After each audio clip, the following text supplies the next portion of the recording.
We're up, we're live, we're ready to go. And we're here for episode 5 of the OneTap Gaming Podcast. And man, ranked sucks, dude. Did you guys know? Ranked is just trash. But joining me always, I have my lovely co-hosts. Two great guys. I have Rums. Rums, how you doing today, bud? What's up, guys? Excellent. Smith, shaved head, skin head, all the good stuff. How are you today? Good. Definitely not a skinhead, but did shave my head. No, you just have skin forehead. No. Also, probably better than you're doing. It sounds like the salt for the Ah, dude. coming out. Um, It's been hard. I'm so mad. I'm so glad we get to rant today because I've been pissed at Valorant for like 2 weeks and Rito and their dumb systems. So we'll get to that. We'll get to that. First, Rums, I haven't heard from you very much this week, man. Would you like to enlighten me? Yeah, so I've just had family in town. Haven't been able to get on my computer since my guest bedroom is my office as well. It's been good having him, man. So I'm not really mad. Not mad about it at all. So understand. Smith, what about you, buddy? What you got going on? Busy week. I'm actually gonna be away this weekend, so I've been cramming in as much, gaming as I could to make up for the time lost. But other than that, busy with work. Busy with life. I got some good Valorant games in, got some bad Valorant games in, so kind of sitting that 50-50 pool as I continue to bury my sage and look for a new agent to main. We got into some heat about potentially Viper earlier in the week, but I like her a lot. I also like Raze, but I know Dana from our group plays Raze a lot, so probably going to stray away from that, but Of course. not too bad. Not too bad. I understand. I had a pretty picking up Raze too. So. Raze. Yeah, everybody wants to pick up Raze, dude. It's Freelo. Stupid character. Dumb. Stupid ultimate. All right, we're getting ahead of myself. I had a pretty great week in everything except for Valorant. I've currently been upholding my 4.0 in school, which is nice. Doing well. Cloud, it's quiet. What do you mean it's quiet? Is it better? It's a little quiet. You tell me if it's better now, and I'll mess with my volume settings as we keep talking. I'll pay attention to the chat. But I'm currently carrying a 4.0 in school, which is super nice. At least, I think so. Straight A's is pretty good. I had my first exams I started this week. I took one today. I know I got everything right except for the graded portion. They have like the free response portion that's graded by hand. So we'll get that back later this week, hopefully. But I feel really good about that. Me and Valorant have not gotten along for the last 2 weeks. I can't find steady performance. I can't find steady characters I enjoy playing. Although that did kind of come to the end yesterday. I had 3 really good games yesterday. We won 13-2, 13-5, and then 13-3 in the 3 games we played yesterday. And I played Sova actually for both of those, which is kind of nice. Different. So yeah, he flows so much better for me. I get to peek and get my own intel. I get to support for the team. I can kind of flex around and move. Which is kind of nice. So I'm shocked that you kind of got off him because in beta and when we started to play the game together, you played him a lot. I think it was because Matt was really playing him, and I didn't want to take his character from him because I'd rather other people be comfortable and me like pick up and learn. So hi, how are you, Amiria? So that's just kind of how it goes. But I'm really gonna try to stick and focus on him and really learn all the stuff. Been practicing lineups, but I've really had a lot of other distractions come up with other games, and I get this way sometimes. Yeah. I get kind of game ADD where I'll jump around a little bit when I'm not feeling focused. So I kind of took some time today while I was doing homework. I recentered myself. I wrote my log back out, and I cut out the other game distractions. Occasionally we'll have like the party night. I don't know if you caught us last week. We actually had a kind of a community night for Among Us, which if you'd like to be a part of, join our Discord and come check out and join us on there for party games like Among Us. So we streamed that. But other than that, I'm really going to give it 100% to Valorant, at least for the time being, and really practicing and grinding again. I want to feel elite again, and get back up to where I was with other games. So. Elite. Yeah. But for our topics this week, we have, before we get angry, we have a couple of new information. The patch did come out this morning. Smith, why don't you go ahead and give me the rundown? So, yeah, a couple things came out from Valorant since last week. The patch being obviously the most important, but even before then, they did release shortly after we recorded last week the most recent Ask Valorant article that they typically put out, and there was some good information into it. I'll kind of just run through really, really quick. So the first question was basically, what do the stars mean in performance history? So you very often will see that and say, oh, why did I get it when I'm 4-1 against this person, but I could be 4-1 and I didn't get a star here? And essentially what it means is it's just Valorant saying, hey, based on your elo and the other person's elo, if you got a silver star, you exceeded what Riot's expectations were for you in the match. And then if you get a gold, you significantly exceeded them. So, just basically saying, hey, they're technically better than you according to numbers. So the fact that, you outperformed them was good. And they also talked about combat score and, the impact of frags on the combat score. And they said, hey, look, it's not just kills, but it's going to be, damage inflicted, utility, first blood, streaks, all that good stuff. And they said the one thing that's kind of important is that your combat score is not like a 1-for-1 for ranked elo change. So obviously take that into consideration since we're talking about ranked 2 later today. Yeah. They did talk about the weapon variants, which is I know something that we all complained about. Yeah. And so currently in game, if you buy a skin bundle and it has like 3 levels of variant colors, the extra skins. If you like like the very topmost one, you have to buy like layers 1 and 2 first. Yeah, it's lame. Beginning patch 1.1, they're basically just going to allow you, if you've purchased everything up to the variants, so like all the VFX, the finishers, all that good stuff, you can just buy any variant you want. Sick. So if you absolutely hate 2, you don't have to get them, which is awesome. Do we know if they're refunding the other? They haven't said anything that I've seen, but that would be awesome if they just kind of reset your radiant points. Because Radiant points, man, those things are like... It's like gold. Yeah, it's hard to come by. Yeah, I know that I've spent some on like the Prime Vandal. Yeah, so I'd love to get it back. I would love to. There's tons I'd love to get back. So I mean, I wouldn't be opposed if they ever did that, but I'm not holding my breath. Let's put it that way. True. And then speaking of variants too, they did ask the question of, hey, there's no melee weapon variants. Are we going to see that? And they did say there's going to be a quote unquote limited test coming through with some skins in the future. And it's going to be more or less to see like, hey, is there enough player desire to continue to go down this path? Okay. To me, I'd be down. Yeah, I mean, to me, it's not a big deal. I mean, my wife's just basically a pair of running sneakers aneway. Listen, I'd love to put on some brass knuckles or carry a hammer. True. Maybe we get like a Marvel deal. I carry around Mjolnir. That'd be kind of sick. Have a shield instead of a knife.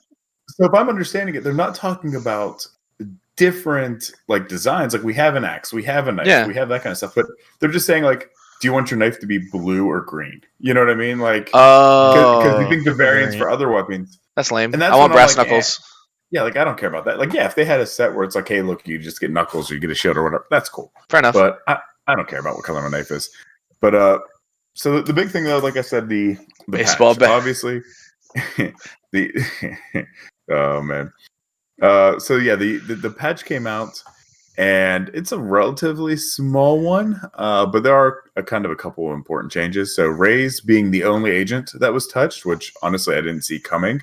But Raze, as we were talking about just moments ago, is kind of freelo, and everybody wants to play her, so they're constantly tweaking her up and down just to make her feel a little bit better. But the blast pack that she throws out, basically there's damage reduction on it.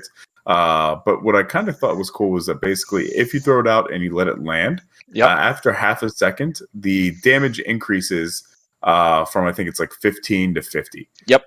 So it's pretty significant strategy.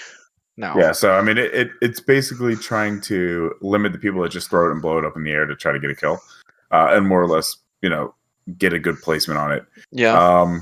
Also, you can shoot the blast pack to detonate it, which will give whatever damage it's at that point when you go, 15, 50, whatever it is. That's what it'll basically cause. And then as far as the satchel, it'll no longer damage allies, which is great. Although it didn't really do a whole lot of damage because of the friendly fire reduction. But yeah, I don't have to worry about my Cowabunga Raze mains like whipping around the corners and hitting me with 2 blast packs anymore. Yes. So it'll still displace you, I believe. That's true. The shooting it. Dana makes a good point. She brings up in the chat. Shooting it makes it explode, which deals its damage. So like if you're on the bomb and there's a Raze pack just chilling, and you shoot it so that you don't get pushed off the bomb, you'll still get pushed off the bomb now. Like it'll still displace you instead of just vanishing. So it's not minuscule. That's Or I nice. guess it might come up. That's nice. It's kind It's of a like nice change. half buff.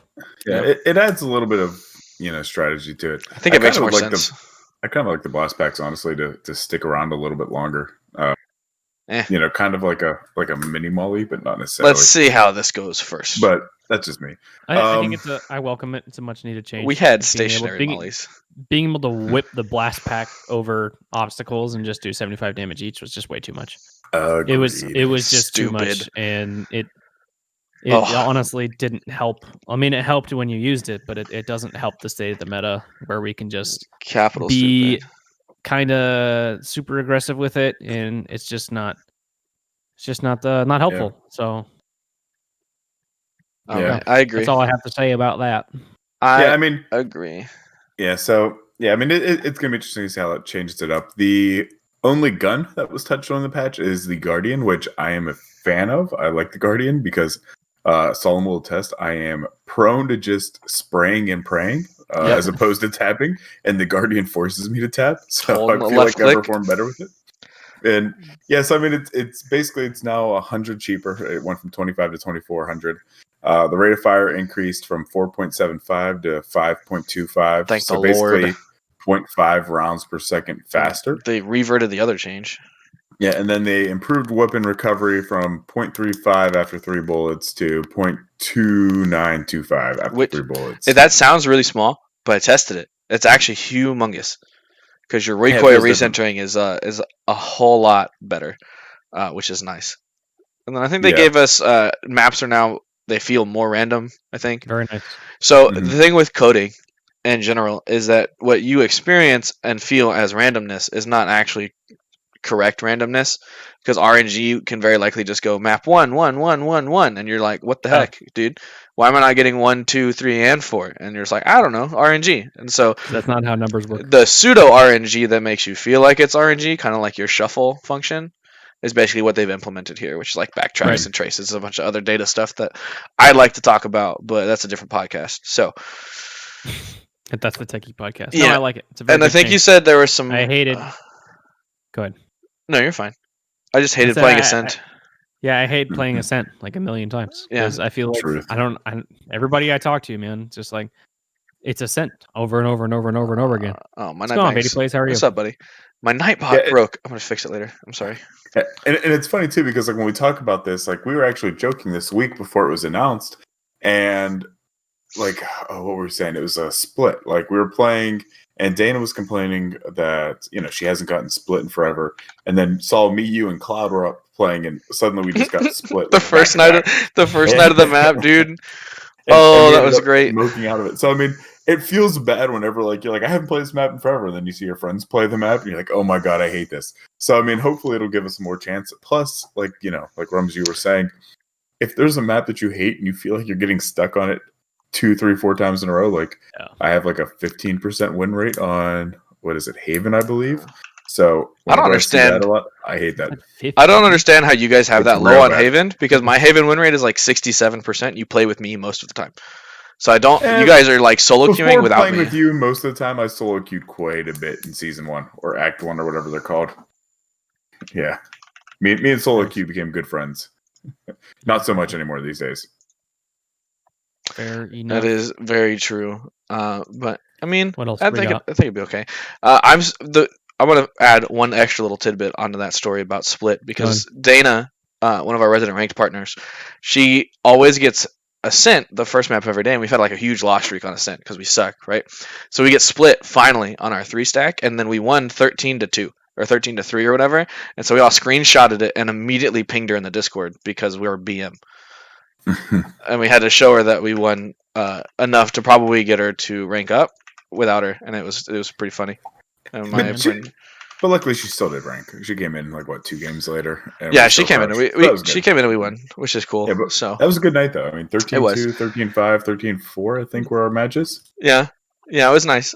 So I'm gonna get on to my main topic because your boy's heated. I don't know if you guys saw my tweet. Salty Saul.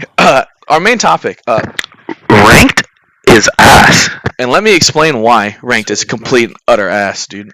So currently, you can't track your current progress. The top end queue times are absolutely egregious. I was watching Tens, one of my favorite streamers. He played one game in an 8-hour stream because he waited 5 hours one day, 4 hours next day, and 6 hours on a third day for a game to pop into queue. So bad, bro. So bad. Yeah, not being able to see your MMR system doesn't allow for rewarding gameplay. It doesn't allow for you to feel like you're improving. It doesn't see where you're struggling. Nothing. You don't actually get any feedback. The ranking system is actually extremely unforgiving. You can promo, and there's no promotion protection. You can immediately fall back down. You can then win the next 3 games after an immediate loss, and so you promo to gold and then you derank to silver. Win 3 games, you don't go back up, because the way that the actual ranking system puts your MMR is it just completely disregards your performance after a certain point and just cares about how well you win the games. Mm-hmm. So it's kind of whatever. It's just it's super aggravating. Solo queue is a RNG generator. You either have a really great game or a really trash game. I had that happen today. True. Yeah. Which is just, it's stupid. I don't think that's something. It's bad. That you're necessarily gonna avoid, though. That's something that's gonna be present in no. That's just like solo queue, especially at lower elos. Like, I understand, but man, it feels bad to play ranked in this game sometimes, unless I'm like duo or trioed. So specifically, what I'm talking about, Tens, he's a pro player for C9. He plays Reyna and Jet. Kind of goes back and forth between main op and secondary op. But he's a very, very high MMR ranked player. He was like first Radiant in beta, first Radiant in A, or like second Radiant in A. And I was watching, and one game that he won, it was like him and one other person duo queued, and they 13-1'd a 3-stack of pros and one other Radiant player. Yeah. And then like the next queue took him 5 hours. And he just never got another game for the rest of his stream. And then the next day he started his stream and took like 4 hours for him to get a match. Yeah, and that's just tweeted that he fell asleep waiting for his match to That's pop. Ridiculous. He woke up and it never popped. So the first thing that I really want to address here is because there's also a smurfing problem in ranked in Valorant. We've talked about it before. We touched on it, I believe, in like episode 1 or episode 2, and one of our like updates for the week. But there's a lot of high ranked players dipping down and rolling through on an alt, like leveling an alt, because they want that sense of progression. Because once you get your Radiant, like Dorito chip, your 9 wins on your Radiant to get the border, you don't have to play on that account anymore. It just doesn't matter. Even if you decay, the border's still there. So like they could just go to another account, and just that's what it is. So I have my solution. I want to know what you guys think that Riot could do to kind of revamp this Radiant system to really help it out, I guess you could say. I mean, I think I mentioned it in episode 2 or episode 3. They need to open it up, right? Yeah. They need to make it less exclusive. I love the idea of having the top, X amount of players be this one rank, and that's brilliant. That's like a good exclusive club that top players should aspire to be a part of. But it's just not working the way that they want it to work with the rank system the way that it is. You need to be able to open up that top end bracket to allow more people to play at that elo, so that we don't get these large queue times, and we don't get this, if nobody else plays that's on that rank, then you just don't play. They need to open it up, and then they need to make something else to keep that badge of exclusiveness, like a profile marker or something basically says like a grandmaster rank or something. I want a top system. So like there's GM sure in Overwatch, but I want like the top 500 or whatever. Like the challenger leaderboard, like I think Smith, you've played a lot of League. I think they when I played League, they had like a leaderboard that showed like the top 150 ranked players in the top division. But the top division expanded past that. So like, do they still do like a challenger leaderboard or whatever it is on League of Legends? So I am so far out of the League of Legends chance to be on the leaderboard that I don't pay that much attention. However, they do something like that. And Legends of Runeterra are, I don't know if it's live and client yet, but they announced they're working on it. But they still have things like on all the tracking sites, you can actually see where you fall once you hit Masters, exactly what rank, and compared to everybody else. So I mean, I think that may help, but I mean, the problem with even making a ranked ladder where people try to climb for number 1 is that doesn't really solve the queue time per se. I think Rums is kind of on the point where you need to open it up. You kind of need to expand that. to allow for a wider pool. Like, sure, it may, maybe the first 10 minutes or 15 minutes or whatever the case may be, you start as tight as you can. But then after that, you just, every minute or 2 minutes, 3 minutes, you start broadening exponentially until you get to a point where you get more players in. I think that may help. I think that there may be a benefit to having different rank modes, like a ranked strictly for 5-man queues and a rank for solos and duos. Yeah. Or trios, whatever the case may be. And that, I think, may solve the problem too, because then, if you're a solo person, like you're sitting there saying Tens was waiting 5 hours, maybe if you're in just with other solo queue people, that's fine. But you could also say, hey, look, I don't want to wait here, but if I go into the 5-man, and if they do something which I believe League does now, I don't play too much 5-man in League, but I believe League now you're allowed to queue as a 5-man with any rank. Right. So you can be Iron and, queue with a Diamond and that's all Diamonds. And no, thank you. No, we play enough 5-stack. No on that. We play enough 5-stack for it to not matter. But again, I'm not saying that you would instantaneously match with the diamonds, but again, as it gets wider, if you're sitting there, I understand that. It opens the window open, but it's a super feels bad in this kind of game. I get in League a diamond going down and playing against a gold. You'll feel the diamond run circles around you, but there's always a chance that you could snowball out or catch back up or whatever. In this game, a diamond strafing around a corner and one-tapping you 150 milliseconds faster than you can respond to what they're doing is just always a feels bad. That's an L.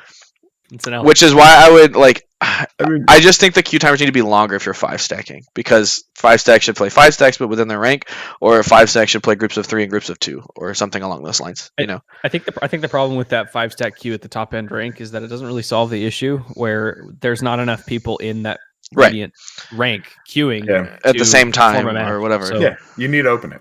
Yeah, for sure. So you need more people queuing. So Cloudfield brought up a good point in the chat. Challenger is top 300, and so everything outside of that, I'm assuming, is a Masters rank. So I'd be down to see a Masters around Radiant, and then have Radiant be the top 5 or whatever it is that they need to do. But they need to have some rank that is on an equal footing or somewhat equal footing as Radiant, that plays games with them consistently, and that's not a feels bad to queue. Because it's a pretty narrow ceiling right now. Once you're there, and it's just. And I feel most of that top end would play 10 or 12. They'd wait 10 or 12 minutes for a good game. Yeah. No, for sure. I don't know. It's wild. My next point was that visible MMR doesn't exist. So I don't know how many of you guys in the chat or in the viewer or whatever, and you can leave a comment in the chat, leave a comment on the podcast or YouTube. Let me know. I don't know how many of you play CSGO ranked, but CSGO ranked is also ass, because you can't see how you're progressing. You get a rank and you sit in that rank until you win enough games for the system to go, okay, now you're this rank instead. And then you move up, and then you figure it out the next time that you queue. And I don't know whose idea it was to go, oh, CSGO ranked is super successful. That's why they have 3 other pro scenes established outside of it for people to play competitive play. Let's copy that idea. Good one. Good one, Riot. I'm proud of you. Instead of just taking your successful ranked system and, League of Legends, most popular esport on the planet. Most played esport, I guess, on the planet. Jesus Christ, it's dumb. I don't understand this design philosophy. Or take R6, right? Smith was a big R6 player, Rainbow Six Siege player. I am, yes. And he goes, hey, Soul, listen, this is what their rank looks like. It's a bar with numbers on it. And when you cross a number, you rank up. And when you cross the number the other way, you rank down. But you can see it. And I was like, oh, that sounds great. Sounds lit. Sign me up. Well, what's nice about it is, too, is you see just how close you are. My problem is, you may rank up, and we joke about this all the time, is we could have 2 people in a 5 queue that, perform similarly. Yeah. And one ranks up, one doesn't. But the one that didn't rank up outperformed the one that did. And so it's one of those okay, first, which can happen. What's contributing to it, and then, well, how far? Did I gain 800 elo because X, Y, and Z, and you only got 700? But there's no rhyme or reason that is visible to the public, which is rough. And lame, yeah. And the arrows just seem like pseudo effects. It's they don't even matter. And what's tough about it too is, and I don't know how much you guys venture into, the subreddit Discord or anything like that to all the time. Find 5-stacks to play. Oh, not like that. No. Yeah, but you'll see a lot of people sitting there saying like, "Oh, I'm one game away from ranking, or I'm one game away from D ranking, whatever the case may be." It's like I'm like, you have no clue. Don't lie to yourself. Even if they did something like League has, where like you're trying to rank up, numbers within the same like rank, like bronze, 1, 2, 3, whatever the case may be, it's still like a best of 3, and then when you go from like a bronze to silver, I believe it's best of 5 or best of 7. Wait, what? Something like that. Your promo, you have to win like a set of promos. Yes, that's wild. And League, so like if you go from bronze 2 to bronze 3, you go onto a 3 timer. Now it's like, let's say you lose it. That's cool. Win, like I think like you get like a kind of like a head start or something to kind of make up for it. But it's one of those things that you see, like if you're like, hey, look, this is my demote game, or this is my promo game, I need to win this. You may play very differently. Okay. If you sit there and say, okay, it's my promo game, you may not just run in, or you may be less likely to quit a game or want to FF or something like that. Yeah, that's for sure. Plus a lot of times you'll hear people say, this is my promo game, guys. Please, let's do this well. Let's do something like that. And I mean, some people may troll, but if somebody tells me it's a promo game, I'm more likely to let them do what they want to do. Like if they say, I need to be Silver, I need to be Raised, or whatever the case may be, I'm like, look, it's your promo, man. Take it, bro. For it. No, I like that a lot. I think the way that it works, and it's been a while since I've hit there, but you go through a sequence of numbers. I don't know if it's like from start to finish, it's X to Z, and then when you hit that top number, then you have to win 3 out of 5. Yes. Ranked games, I believe. Yeah. Yep. And that's Dana what confirms that in the chat, that's what Dana's saying. Yeah. Our resident League expert. Her and Cloud. Yeah, I like that a lot. And I even came from a Smite. That was my like first foray, I guess, into the rank system. They had was it TP, I think, in that game, and you go 0 to 100, and when you're sitting at 99, you win a game, and you promo up. If you lose a game, you go to like 97, and you do it again. Yeah. And you kind of have to push through that little barrier. But I like knowing the barrier's there, because then I know like when I'm needed to focus, or if I'm like, oh, I'm at 99. We won that super close game. I'm at 99. I'm ranking up on the next one. I'm focused. I'm ready to go. Or like, oh, I'm slightly tilted. I don't want to risk all this progress I've made. I need to back off for today. Like knowing those points is important. There's just not knowing that in Valorant. There's been times where it's like, man, we slump, and I think this happened to us both. So when we were playing together, we like have been slumping for the last few days, and then we get on together. We win one, and then it's like, all right, bro, we got to be done, because like we never know if we're just gonna demote, promote. Fucking stupid. There's just no knowing what's gonna happen. And the fact that like you don't know is mind-boggling as well, because literally, so if we just talk about the games we just played, it was like there's 13-2 to 13-4 and the 13-5. I went from bronze 2 to silver. What is it? Silver 1 is the lowest, right? I went from bronze 2 to silver 1 in 3 games. Which makes no sense, because I've had 3 games where I've performed significantly better than I did and didn't rank out of the same thing. Like I'd be still in bronze 2. So to me, it's sitting there saying like, okay, like sure, we crushed 3 in a row, but I've done that before and I didn't move. So what changed? Like, was it the people we were playing against were, significantly higher elo, or what? Like, show me what's contributing to it. And if you can't give me every breakdown, which I understand if you can't, just give me a number. Like, instead of just those little green and red arrows, sit there and say like plus 100, plus 85, minus 29, whatever. Like, that's fine enough to me. And then I'll try to make it up and say, okay, 29 must be because of my individual performance. But just the arrows isn't enough. Yeah, no, it's wild. I just want feedback. That's it. That's all I care about. I just want feedback. I just want to know where I'm at, what I'm doing, if I'm moving up or if I'm moving down, if I need to practice X or Y. It's just I don't understand some of the thought process they get with their system, man. It's wild. Moving on from visible MMR, I got my next point, which is that ranked is super unforgiving. I get that the game needs to be punishing when you do poorly, and it needs to be rewarding when you do well. But it needs to make sense when either of these things happens, right? Because you should be ranked based off of your performance, mostly, and how you function within that team setting, right? And the algorithm needs to kind of take that into account. So my example is that last week, okay, I went 30 and 15 in a game.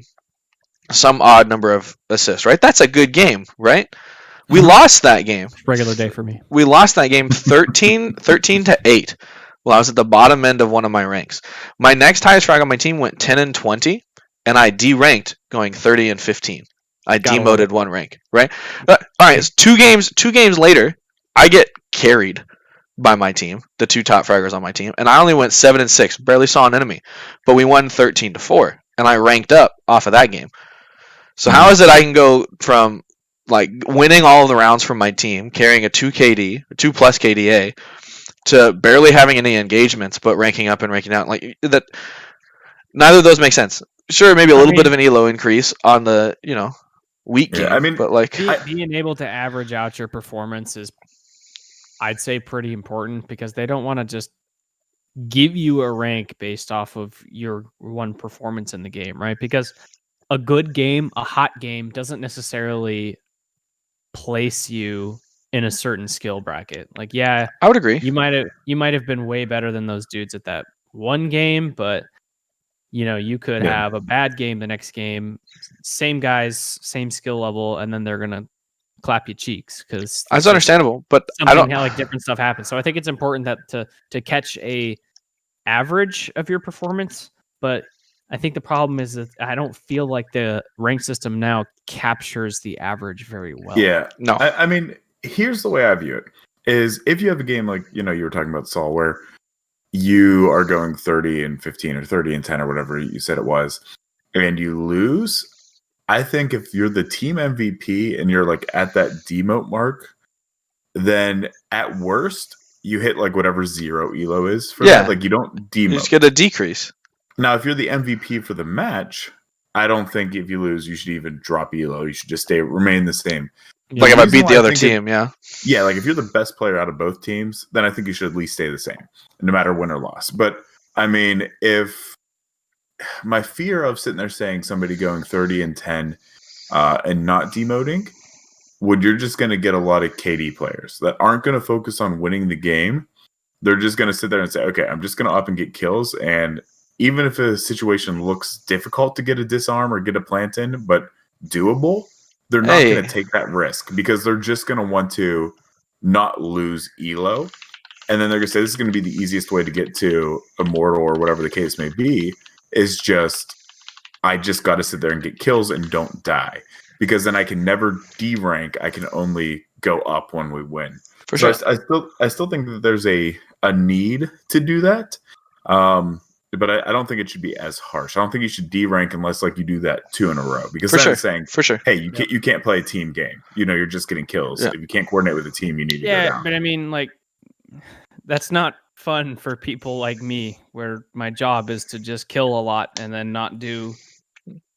Well, I won't say not do any team mechanics, but like my job as the op is to just put people in the dirt, right? Like I've won, looking at my match history here, I've won the last 4. I was MVP of 3 of them, and I 30 bombed 1, did 27 kills, and then did another 30 bomb, and I didn't promote on any of them. Yeah, no, kind of lame. It's super dumb. So like, I digress. It's wild. I'm gonna cut in real quick. Lady Oric, thank you for the follow. I'm gonna hit you up on stream. I'll let them finish their thoughts. It's kind of nuts. And we had the same instance, like Dana, right? So I think Dana had at one point won like 6 or 7 in a row, or like around 6 or 7 out of her last 10, but didn't ever actually promo. And it kind of filters into my next point, where like, yes, round differential matters, but within those round differentials, you have to be able to like, you still have to have a performance, right? Like, yes, your personal performance dies off. Yes, we talked about how I just went 30-15 and I D-ranked instead of ranking up.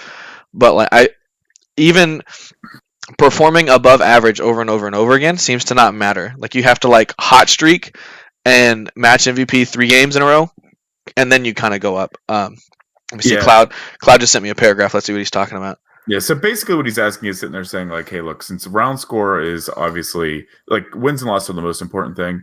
He was in there saying like, hey, would you be satisfied if they just showed you what the breakdowns were? And if I'm getting this wrong, let me know. So if they sat there and said like your individual performance is 10%, you win is 50%, whatever the case may be, then you kind of can start putting that together in your head of saying, okay, if it looks like I'm going to win or if it looks like we're going to lose, like if it's 2-10, then here's what I need to focus on to stop the bleeding, so to speak. Yeah, for sure. I think there needs to be a visual in the game.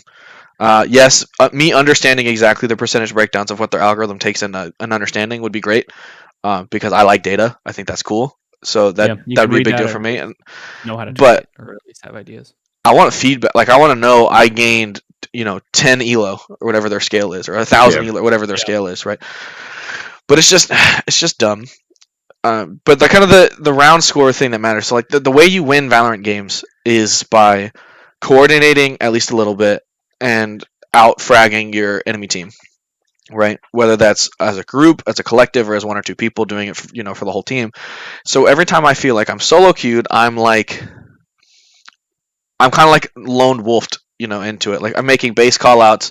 I'm not really pressuring, heavy strats onto people because a lot of people take it, personal. And you kind of have to gauge each game out. Like these people are open to talking and communication. These people are kind of just playing their own game.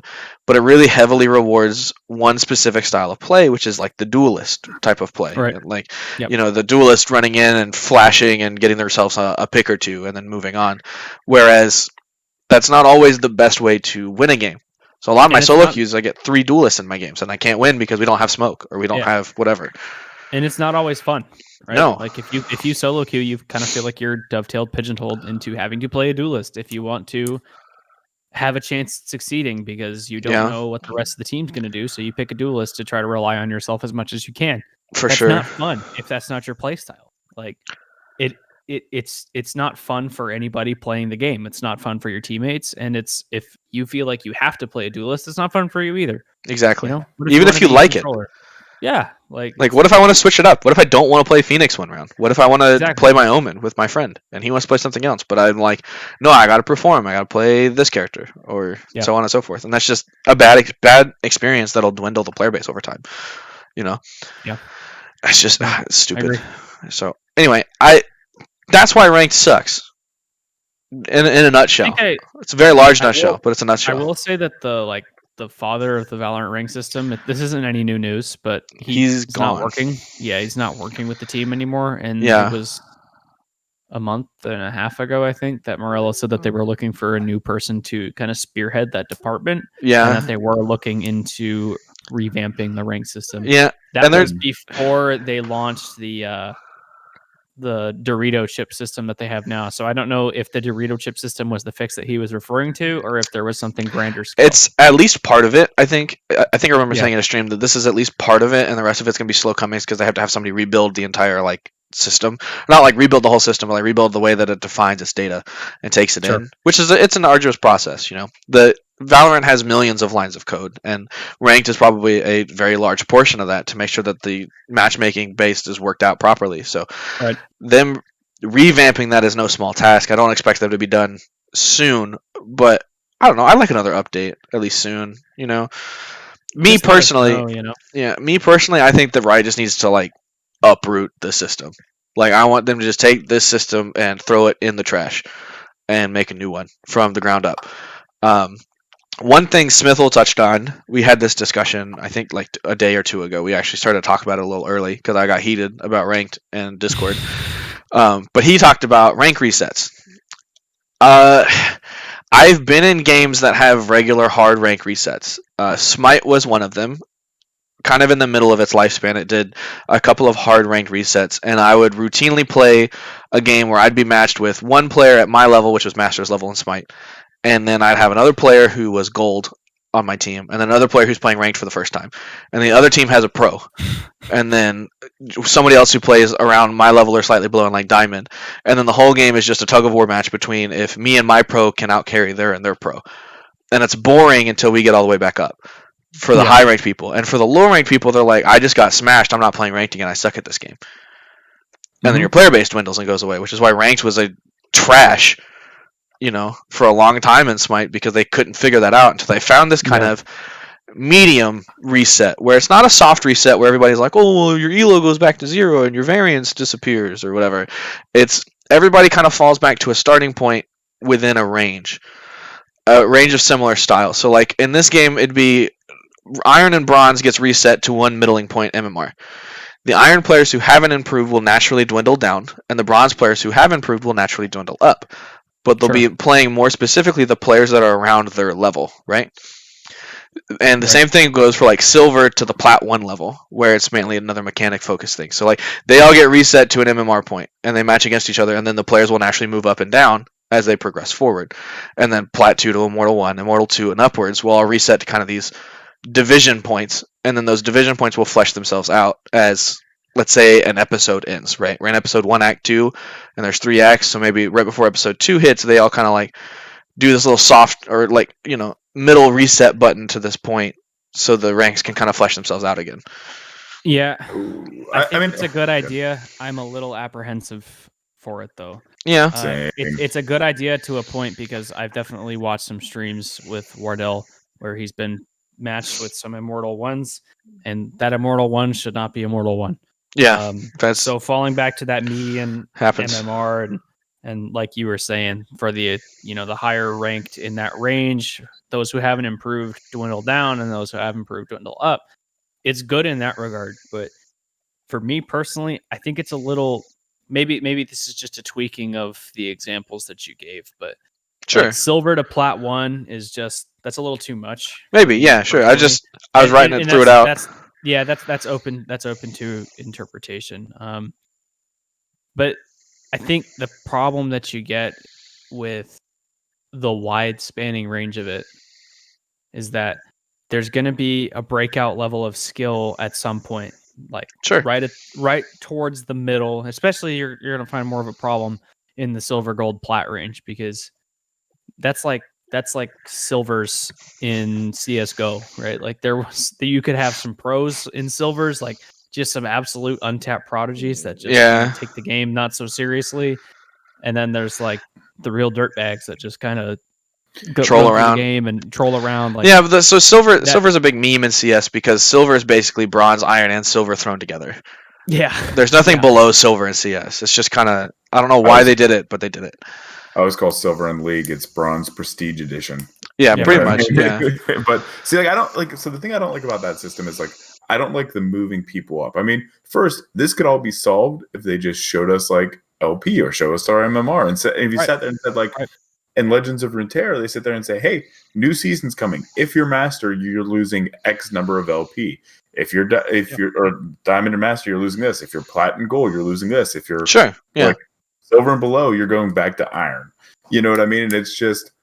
If you're Gold 3, you can reset to Gold 1. If you're so you can sit there and see where you're at and say, okay, I'm currently Diamond 3, 80 LP. I know I'm going to be at Silver 2 on the reset or something like that. Like this past season, if you were in Masters, you just got sent back to Plat 4. So I mean, it was very simple of a system. But instead of sitting there saying the bad people are going to go down and the good people are going to go up, it's just saying the good folks are going to go up. And if you can't compete with them, you're going to stay where you're at, or just slowly progress, or progress not as fast. So the good folks still get out, but you don't have the time frame where you're sitting there saying, oh, look at me, I'm now middle bronze and I was before trash iron. Now I can tell people I'm bronze and hopefully maybe get a couple carries. I would be okay with adjusting people back. I don't like moving people up to a middle ground. Fair enough. And that might be the answer. It's Apex, to answer your question. So Rums asked in the chat which game you can't derank past your placements. The answer is Apex Legends. So like if I play Silver 3, I can't ever go below Silver 3, which is lame because some people deteriorate. There's some games though where like it holds you at that threshold for your placement, and you have to be like super bad at the bottom level of that MMR for several games, and I kind of like that personally. I understand it's a different type of game, but like Legends of Runeterra does something similar where when you're in between a division, like Bronze 1, Bronze 2, Bronze 3, you can move up and down. But when you hit Silver, you can't go back to Bronze. Right. Like, I would be okay with that, something like this here, because if you're sitting there saying, like, I'm climbing, I'm into Silver, then you're not going back for unknown reasons. Like, if you still lose, you can sit there and say, I'm probably at the very trash end of Silver now, but I think I can't go back. Being able to see your MMR is going to be able to like take out a lot of those woes, right? Because if you're at the bottom end of that MMR for for your league. If you're gold 2 and you're sitting at 0 MMR, like I feel like you should have to lose like lose demotion rounds just like you have to win promotion rounds. Right? Yeah, Like, for sure. You should have a chance to save yourself Come back. before they toss you down the hole. I like that idea. Yeah.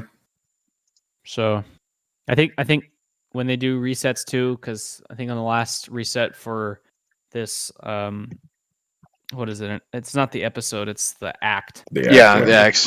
This last act reset they did, it was 5 placements. I think they need to lengthen that out. Sure. I don't think 5's enough to really get a good gauge of where someone is after. I like 7. The act reset. I think 7's about right. I think 7 would be good.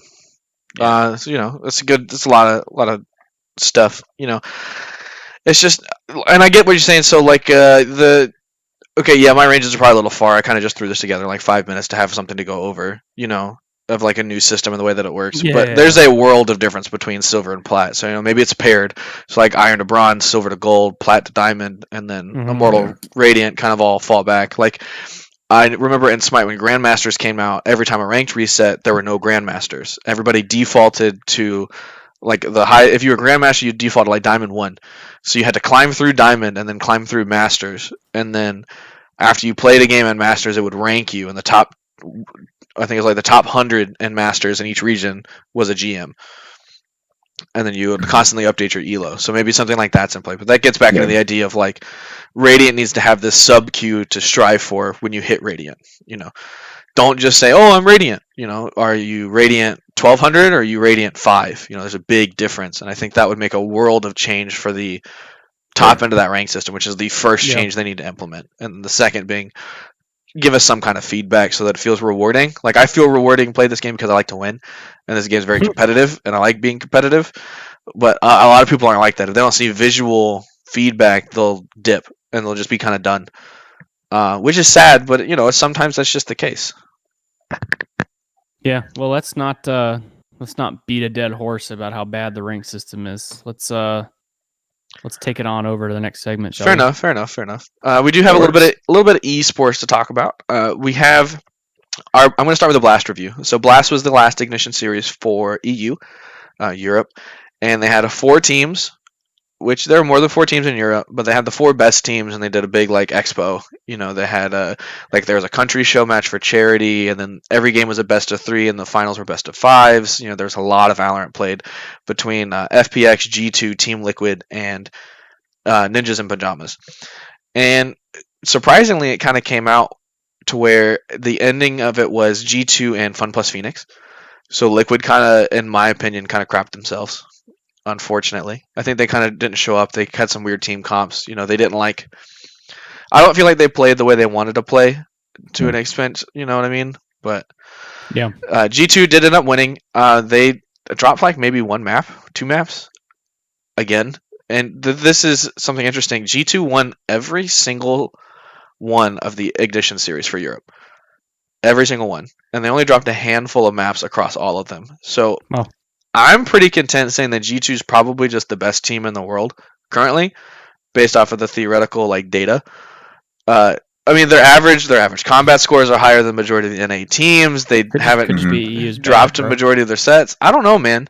They got some hot stuff. Obviously we can't say anything until LAN, but the only people who maybe would compete with G2 on paper looks to maybe be TSM if they're playing well, and Sentinels. That's not a lot. And G2 plays G2 plays this really adaptive play style, and I feel like they would just roll around whatever Sentinels is trying to pull off, kind of. Yeah. I don't think Sentinels has a good play style to play into G2, and neither does TSM, because TSM kind of does the same 3 things every time and then varies it. And G2 is just like, we're going to hold our positions and, respond. Go with the flow.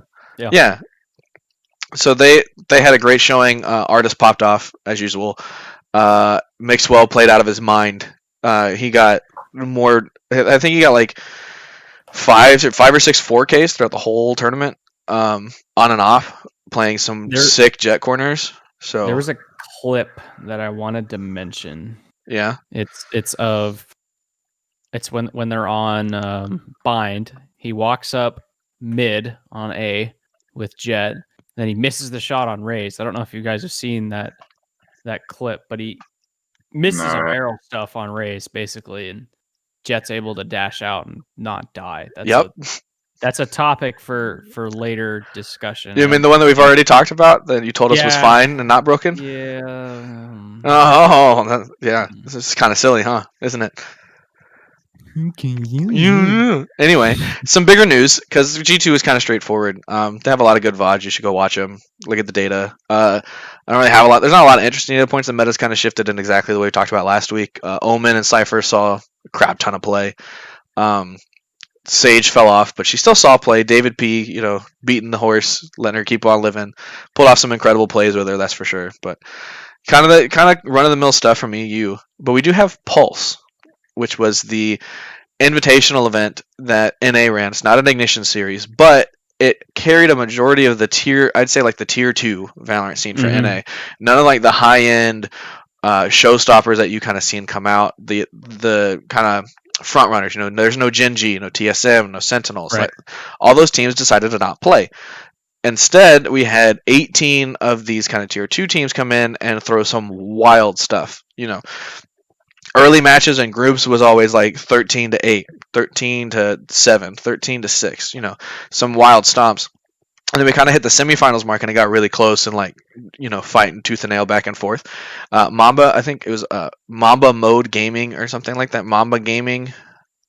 I didn't write it on my little note sheet right here. I wrote M Gaming because I thought I'd remember.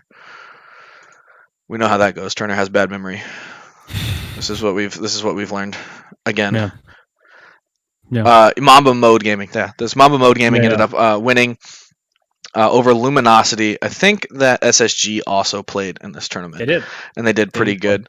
No, they did not. I thought they did pretty good. The one game I saw them play, they did pretty good. Okay. Anyway. Yeah, they got rolled. This had some interesting stuff. Sova actually outplaced Cypher for usage.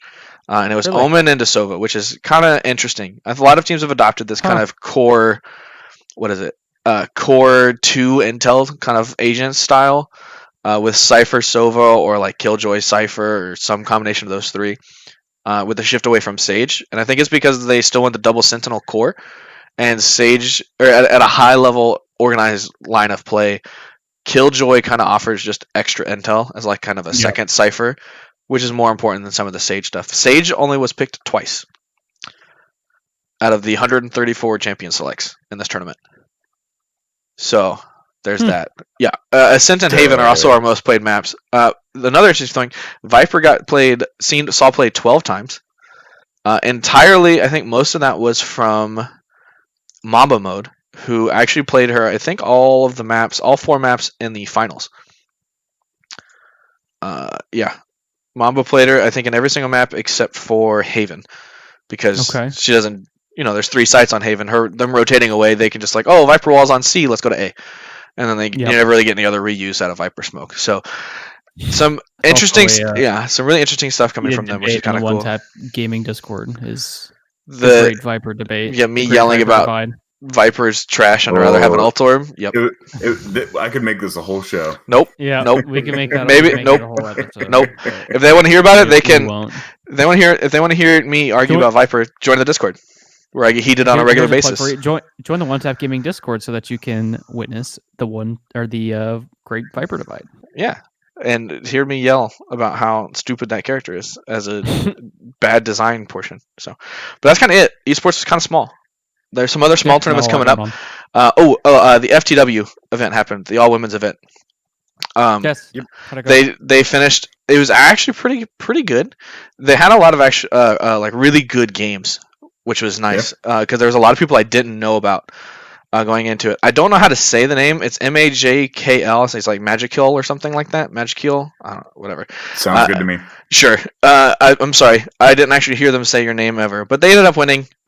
It had Annie Dro, which is a recognizable name. I don't know. She was a big Overwatch player, and then kind of made the full switch over to Valorant. She's really, really, really good. And then some other players that I don't really recognize too much, but it was really fun to watch. They had some great games, which is always nice. So. Yeah, I want to go ahead and step over. Are very fun to see. Really want to step over to my Beyond section here. So I don't have a whole lot to talk about. Specifically, I have that Henry G, who is the new GM for Cloud9 CS:GO, has signed their first new CS player, and he's publicized the deal and made it worth the deal's worth $1.65 million over the first 3 years, and it's the first public deal with the salary revealed, which is a big deal for esports because he's just like tweeted it and messing with it. So, but that's my news for now. I have to get up and handle a little bit of an emergency, so I'm gonna. Oh, okay. We can carry it. We will take it and close out. do you want to go, Rums, and talk about? Go ahead, Smith. You okay, cool. Because I got what's up. Quite a bit. Okay, so I mean, there's been some big announcements. I'll start with obviously probably the biggest and the one that kind of jumped on us today. Mm-hmm. But the PS5 was announced. So yes, we now know the price of the PS5 and the new Xbox coming, the Xbox Series X and S. But PS5 coming 2 versions. There's a one with a disc drive, one that's going to be disc drive less. The disc one, I believe, is coming with it's like 800 and some gigabytes of solid state, like it's a proprietary solid state drive. Right. The discless one, they don't have a a space on it yet, at least that I saw. So that's still unknown, but $500 if you want the disc, $400 if you want digital only. So it's on par with the Xbox, at least for the most expensive version. And it's $100 more expensive than the Xbox Series S, which is the kind of the smaller discless version. So I mean, they're both cheaper than what I thought, but it's interesting to see a generation of consoles without the disc. Yeah, you know what? But I'm happy. I mean, I think it kind of needs to go that way. I know me personally, whenever I was still playing consoles more than PC, most of the time I downloaded my games anyway. To me, it was better, and you got the games faster than having to drive to the store, get the game, come back. You still had to download the stuff anyway, like the day one patches, before you could play. And so I'm personally not a big fan of it. I hate having to. Well, I'm not really a big fan of the last generation's consoles having to update like all the time. I feel like I can't ever play my games without having that download a damn update. So I just like it when I could just plug in a disc and play. But I think those days are over. Yeah, they're definitely, those days are out. It's in with the digital age. And it is nice to not have to worry about discs. You just click on an app button and then you go play your game. So that is fun. I mean, there's upsides and downsides, I think, to like the plug and play days being over. Like, yes, it's great that or it kind of sucks that you can't do it anymore. But it's also great that like when a game ships, if something's broken, they can fix it and patch it out. Like growing up, there's a lot of times there'd be games and it would just bug out, and I'd be like, hold on, wait, you can't go touch that box or else the game's gonna crash. But sometimes the bugs make the game all the more better, Smith. Well, I mean, there's a whole speedrunning community built across that. Elder Scrolls 5. Skyrim. Anyway, I mean, what else you got, bro? So part of that though is they also announced the Final Fantasy 16 was announced. So it's not an MMO or anything like that. And they also announced Demon Souls, which is what I'm probably most excited about. So Demon Souls, like, I don't know if do you play Dark Souls or Demon Souls or anything like that? I played Dark Souls, all of them. Yeah, so Demon Souls was, I believe, it came out before all the Dark Souls. It was like the original of the Souls franchise. It was the only one I didn't play because I believe it came out on PS3, and I didn't get into the PS3 scene until late. I was more of an Xbox 360 person. And then when the PS4 came out, I was kind of already off. It's like the OG Souls game. Yes, and so they basically remastered, they rebuilt it, kind of like they did with all the old Soul stuff already. Yeah.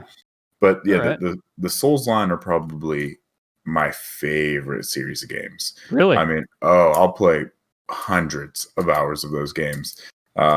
It's just, I like them because they're extremely difficult, but they're extremely fair. Like every time you die, it was 100% your fault. There's never an instance of the game cheated me. Yeah. No.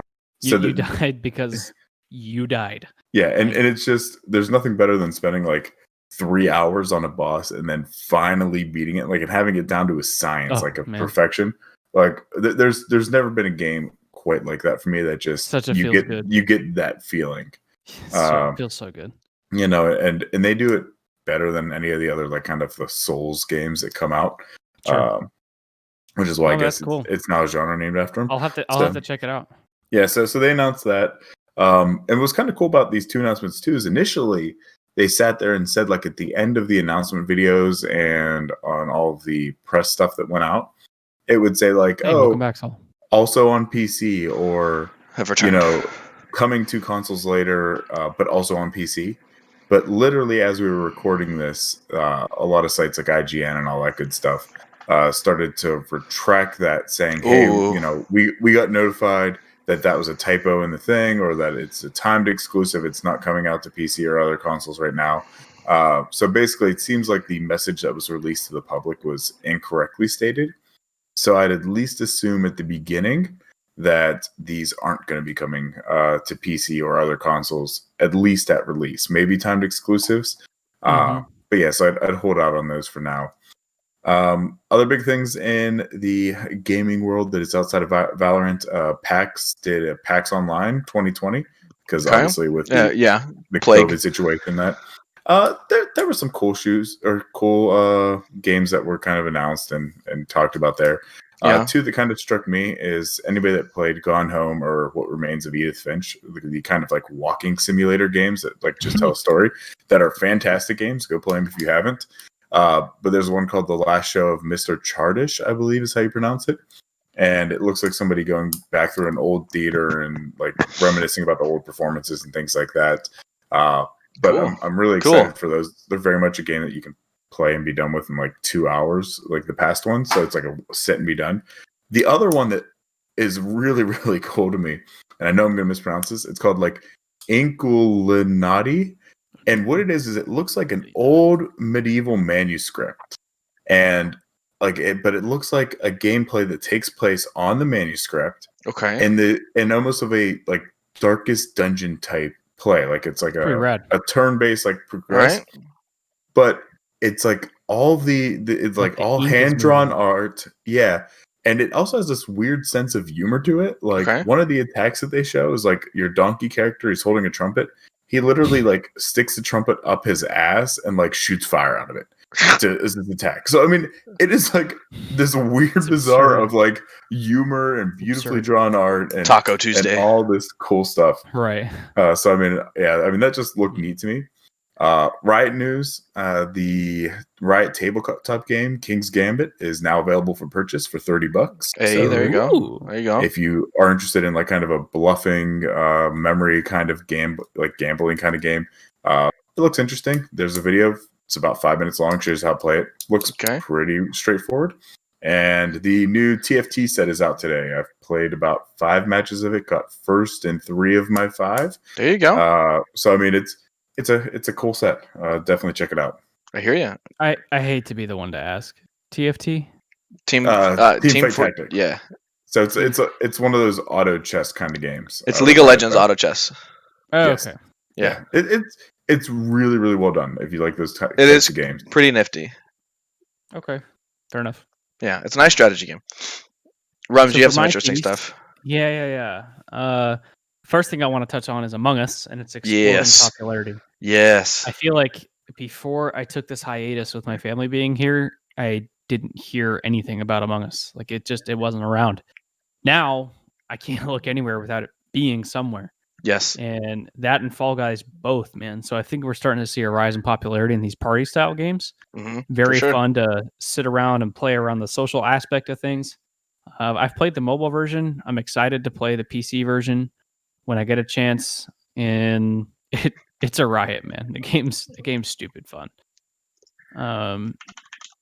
Other thing that I have to hit on, which was the only piece of news that caught my eye, was there's a Harry Potter RPG. I know, I'm so excited. To be released next year, I believe.